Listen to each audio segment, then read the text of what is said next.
avant de se lancer à l'eau, avant que 6 personnes se jettent à l'eau, je brise la glace, j'ouvre la voile.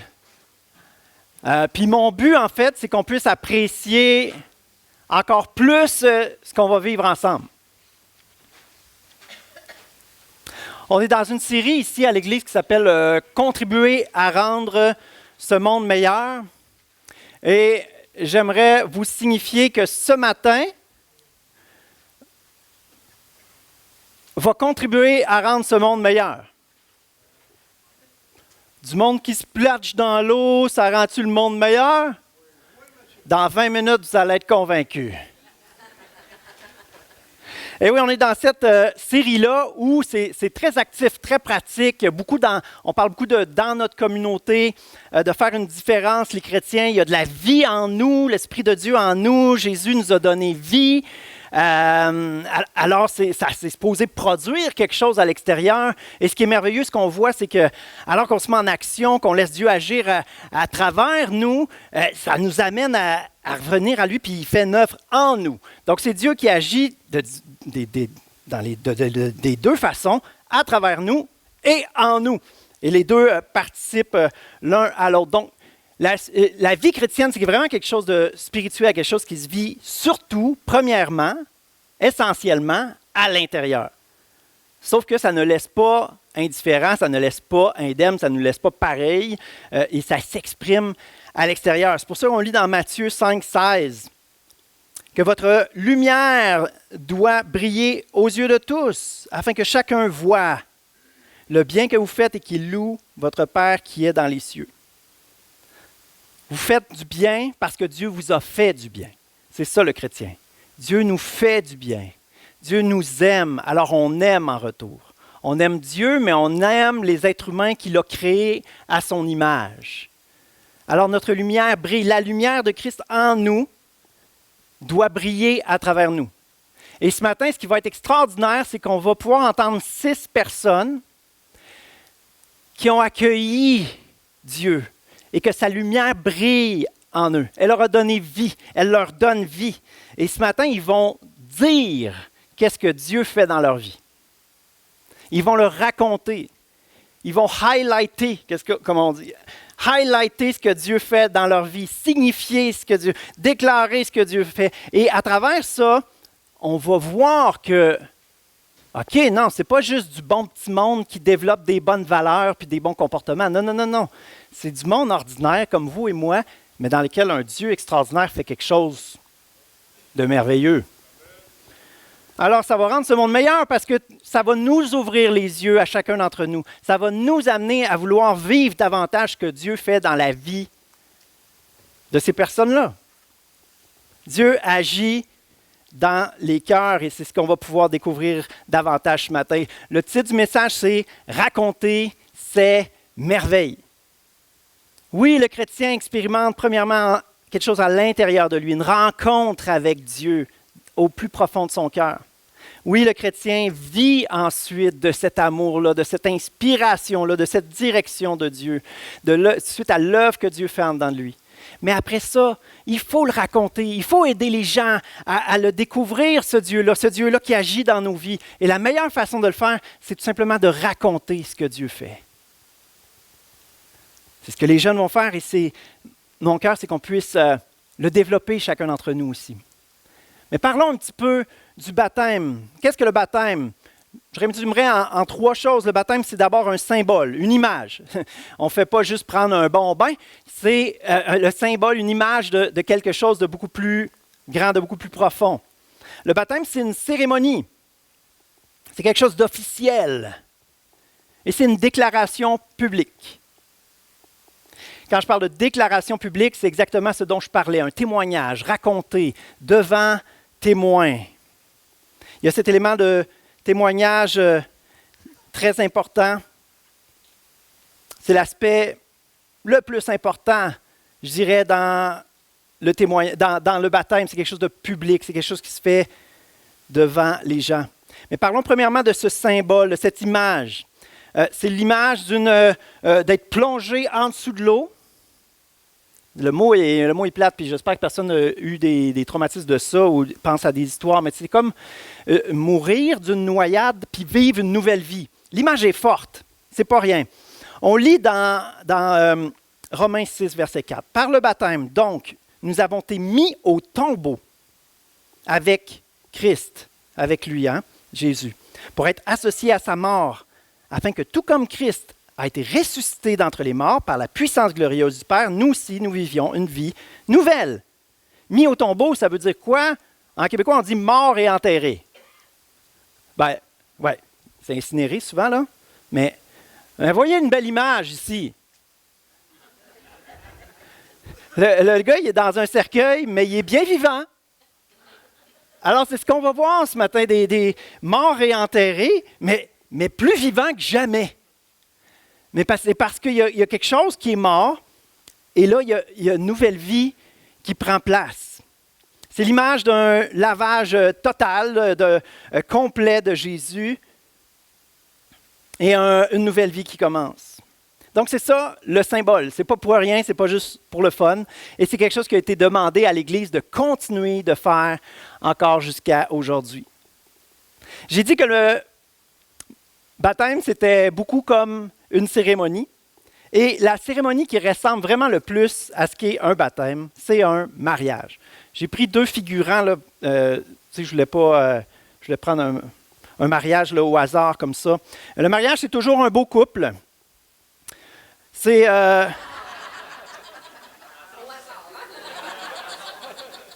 Quoi? Ils sont pas beaux? OK. Il y a toujours un page et une bouquetière, trop mignons.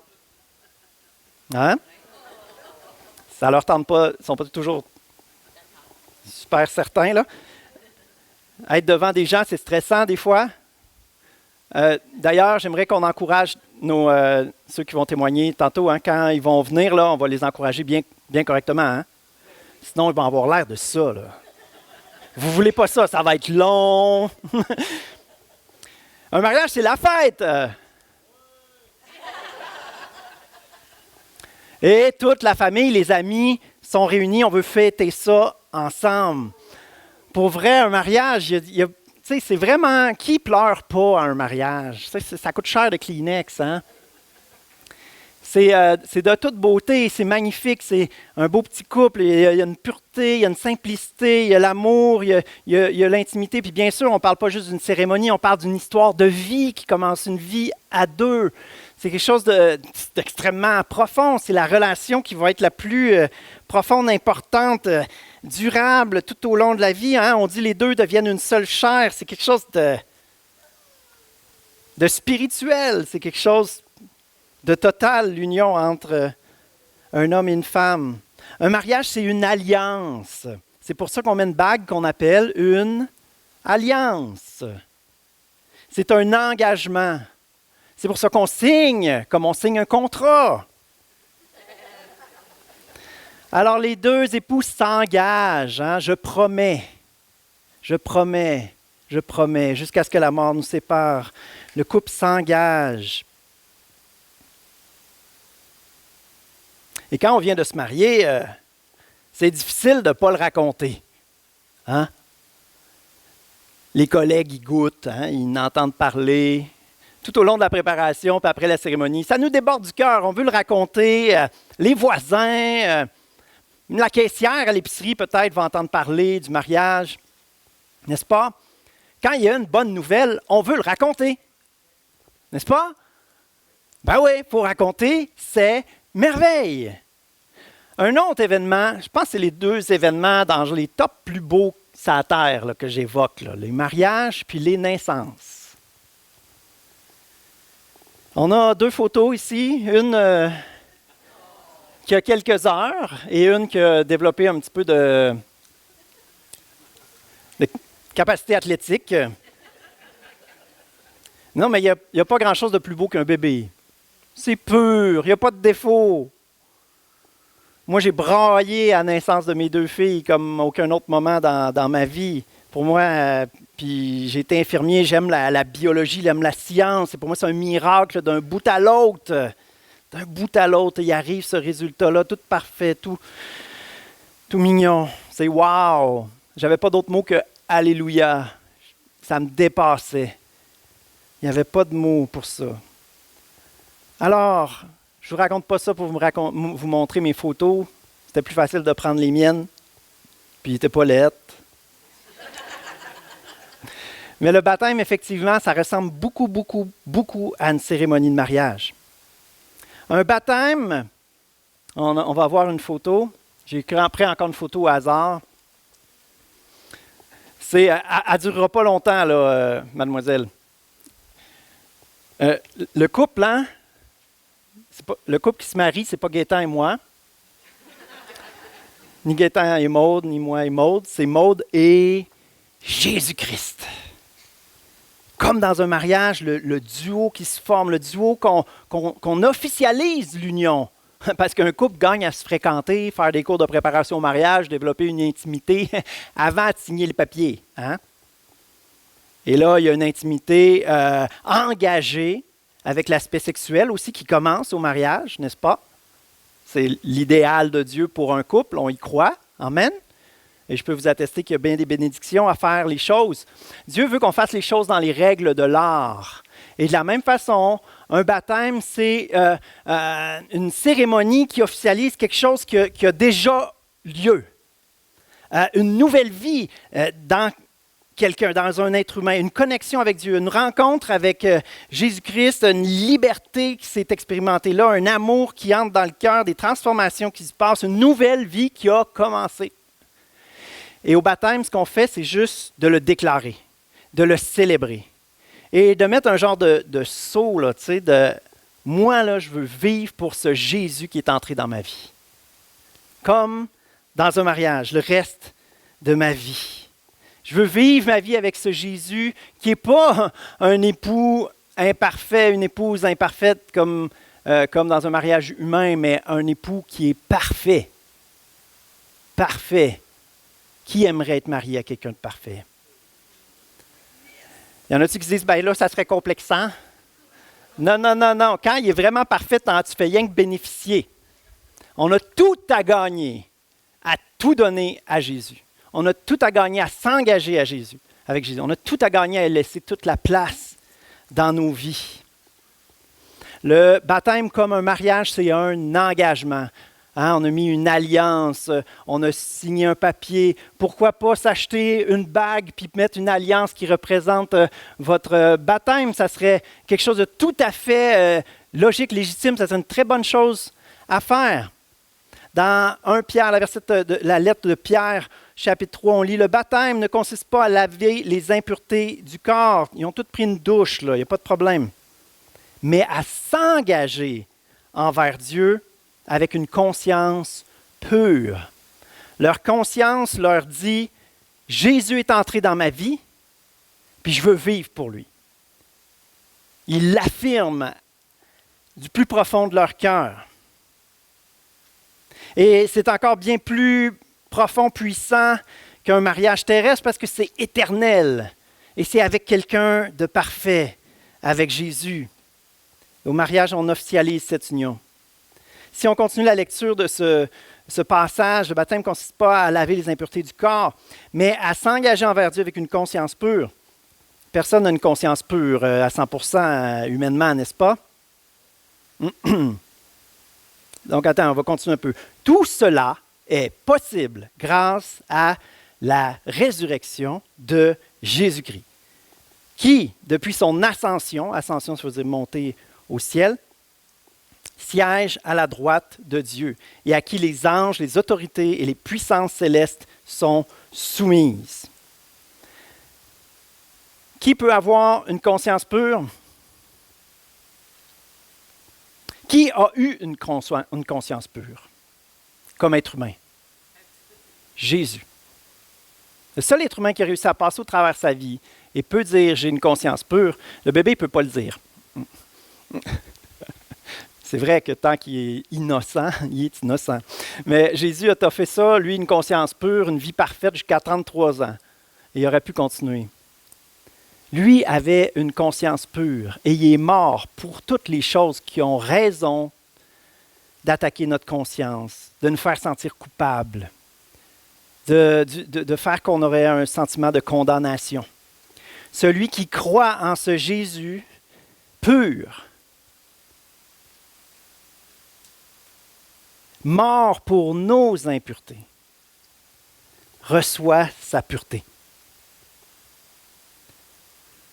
Et avec cette vie nouvelle, pure comme un bébé, tellement pure que l'Esprit de Dieu, Jésus qui est monté au ciel, nous envoie son Esprit pour habiter en nous.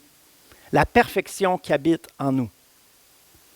Et là, il y a toute une œuvre qui commence à se faire, parce qu'on s'entend, on dit pur comme un bébé, c'est quelque chose de spirituel.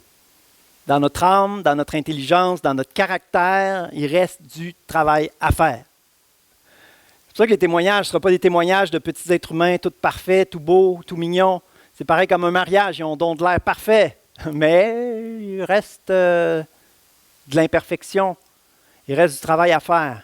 Mais quand Jésus entre dans la vie de quelqu'un, non seulement on prend vie, puis on reçoit cette pureté, on reçoit le Saint-Esprit, mais c'est une œuvre qui commence de notre vivant sur terre à progresser, à être guéri, restauré. À ce que notre vie se construise solidement sur Jésus, en fonction de l'identité qu'il nous a donnée, justement de comme lui était, un fils du roi, une fille du roi, pur. Ça, c'est la réalité spirituelle. Et dans notre vie, on prend conscience que dans notre âme, c'est pas tout à fait comme ça, mais de plus en plus, Jésus prend la place alors qu'il est notre modèle, alors qu'il est notre inspiration, alors qu'il est notre force. Il prend la place. Et de plus en plus, c'est plus moi qui vis le Jean-Marc terrestre, c'est Christ qui vit en moi. Le Jean-Marc terrestre est en dessous de l'eau et Jésus prend la place. C'est ça, la vie chrétienne. Comme dans un mariage, un baptême, c'est une célébration. Parce que la joie de Dieu est dans notre cœur. C'est une célébration. J'ai pris une autre photo au hasard comme ça. Mais j'aime tellement la réaction de Sébastien qui est sorti de l'eau. Yes! C'est une célébration, c'est la fête. Et j'espère que vous allez prendre votre liberté pour célébrer. Je ne sais pas si vous écoutez le hockey ce temps-ci. Je ne gêne pas pour célébrer. Il y a de la décibel, ça a de l'air au centre belle.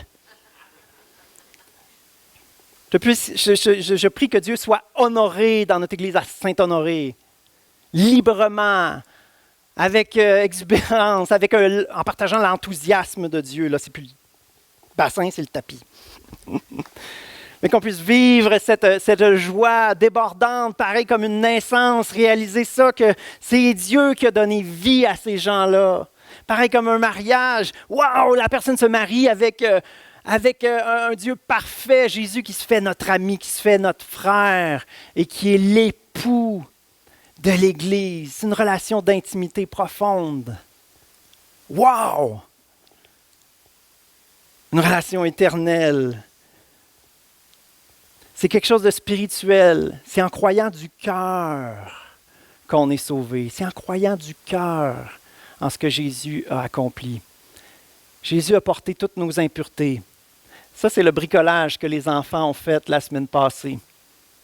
La semaine passée, c'était Pâques. On a l'habitude de voir la croix brune, sombre, mais ça, c'est le vendredi saint. À Pâques, dimanche, Sunday, le jour du soleil, qui disent les Anglais. Soleil, lumière, résurrection. C'est ce qu'ils ont célébré, mais en réalisant que nos fautes, elles, restent sur la croix, mais notre nouvelle vie est avec Jésus. Notre nouvelle vie est avec Jésus.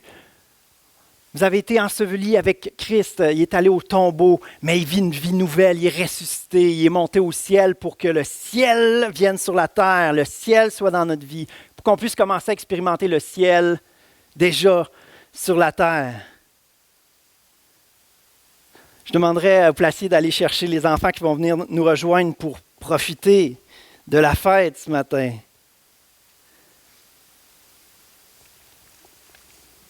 Vous savez, le ciel, la réalité du ciel, on commence à y goûter sur la terre quand Christ est rentré dans notre cœur. Parce que le ciel, c'est la présence de Dieu parfaite. Alors, on y goûte déjà. Et nos yeux s'ouvrent et on voit Dieu qui est à l'œuvre. Et ça fait que tu as hâte au ciel quand tu es un chrétien. Ma grand-mère qui était en hébergement, il y a des infirmières qui nous ont appelés 2-3 fois pour nous dire qu'elle avait des propos suicidaires. Elle n'avait pas des propos suicidaires, elle avait hâte au ciel. Son but, ce n'était pas de mettre fin à ses jours. C'était de se retrouver parfaitement dans la présence de Dieu. C'est spirituel, la vie chrétienne. Une infirmière athée, elle ne pouvait pas trop comprendre ça. Pour nous, ça nous faisait sourire. On disait, inquiétez-vous pas, là.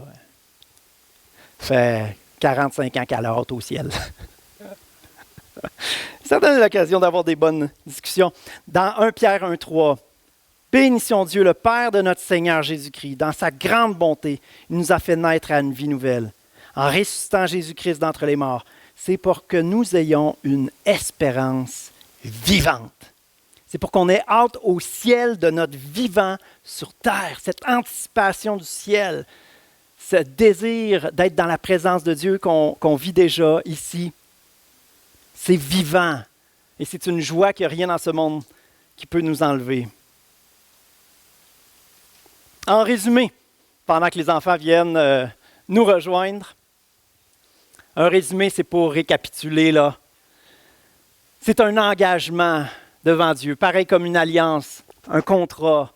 C'est pour ça qu'on le déclare publiquement devant témoins. Vous êtes les témoins ce matin. C'est une fête qui est place à la joie. Les enfants, aimez-vous ça, la fête? Avez-vous déjà été invité à une fête? Je ne sais pas s'il va y avoir un sac à surprise, qu'on va jouer au limbo ce matin. Oui, tout de ce côté-ci, les amis. Ah oui, ils ont une mission spéciale. Donc, c'est devant témoin, mais oui, on fait toujours signer quelqu'un de confiance, quelqu'un qu'on sait qui croit en notre mariage, qui nous aime un peu de la même façon. J'ai pu les accompagner dans les 2-3 derniers mois et je peux attester, ça a été évident dans la vie de chacun que Jésus est entré dans leur vie, qui ont une relation avec Dieu. Et ce qui va être merveilleux ce matin, c'est pas moi qui va être dans le bassin, mais c'est le pasteur jeunesse qui a l'occasion de les côtoyer aussi de façon hebdomadaire, puis de les porter dans leur cœur, dans son cœur 24 heures sur 24. Un mariage, on veut le célébrer avec la famille. Tantôt, vous voyez toute la famille, les amis qui sont comme ça, mais c'est la même chose pour un baptême. Quel bonheur ce matin! Il y en a qui sont heureux d'être là pour la célébration des baptêmes. Amen. Mais il y a un élément souvent qu'on oublie, même dans le mariage. C'est pas impressionnant dans notre société le taux de réussite de mariage, n'est-ce pas? Mais le baptême, comme le mariage, on a besoin d'une communauté, on a besoin d'une famille, on a besoin d'amis qui nous soutiennent, qui nous accompagnent, qui nous aident, qui le voient si ça ne va pas, si le couple s'éloigne, si le couple se fait du mal, se divise, s'entre-déchire. De la même façon, ceux qui vont se faire baptiser ont besoin d'une famille qui les soutient, qui les aime, qui prie pour eux, qui est là pour les écouter. Est-ce qu'on s'entend-tu que c'est à contre-courant être chrétien dans une école secondaire aujourd'hui? Dans les milieux de travail? Ça va-tu être a walk in the park? Être chrétien à contre-courant, comme les saumons qui remontent une rivière. Mais pas rien que pour une saison, aller pondre quelques œufs puis mourir. Pour la vie! Et on a le Saint-Esprit, l'Esprit du récitant dedans de nous, mais Dieu n'a pas voulu qu'on vive notre foi comme des super-héros tout seuls avec notre Saint-Esprit. Dieu a voulu qu'on vive notre foi avec des frères, des sœurs qui nous aiment, des amis qui peuvent nous dire les vraies choses, des gens avec qui on peut grandir dans la foi, avancer. C'est pareil comme un guerrier qui ne va pas à la guerre tout seul. On a besoin d'une armée autour de nous. On a besoin d'une communauté qui nous soutient. Une naissance, c'est ce qu'ils ont vécu, c'est ce qu'on célèbre ensemble ce matin. Comme si on avait été invité à l'hôpital visiter le bébé, voir les parents.